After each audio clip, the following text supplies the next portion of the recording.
Coming up on 507, and President Trump is in France for his final day. This is at the G7 summit. CBS News' Tina Kraus is tracking the latest developments as a scheduled signing of that peace agreement with Iran draws closer. Tina, good morning. Heather, AJ, good morning to both of you. Well, even some members of the president's own party are doubtful that this deal is strong enough to shut down Iran's nuclear program.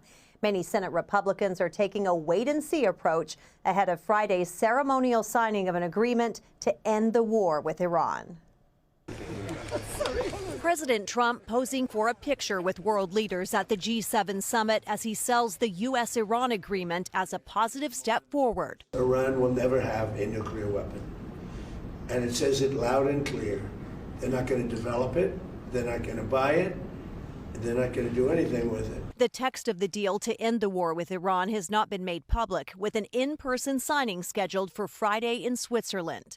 That's drawing criticism from Democratic lawmakers. He needs to stop keeping America in the dark after more than 100 days of bloodshed. I just have one basic question, which is, if this deal is so good, why can't the public see it? Even some Republicans are reserving judgment. I think we'd all like to see the terms of the memorandum and hopefully end up with a real deal. President Trump is directing his critiques at Israeli Prime Minister Benjamin Netanyahu after Israel struck Beirut, targeting Iran-backed Hezbollah fighters just as the agreement was finalized. Israel's fighting Hezbollah too long, and too many people are being killed.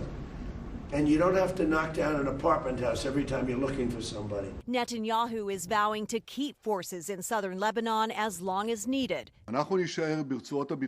saying the struggle has not ended. Iran says their presence violates the U.S.-Iran deal to end the war. President Trump is pressuring Israel's prime minister not to sink this U.S.-Iran agreement that's on the table. At the G7 yesterday, the president unloaded on Israel, claiming credit for its existence, saying, quote, "Without me, there would be no Israel." Netanyahu told Trump last year he was the greatest friend Israel ever had in the White House. Heather, AJ. Tina Kraus reporting from London. Tina, we appreciate it. Thank you.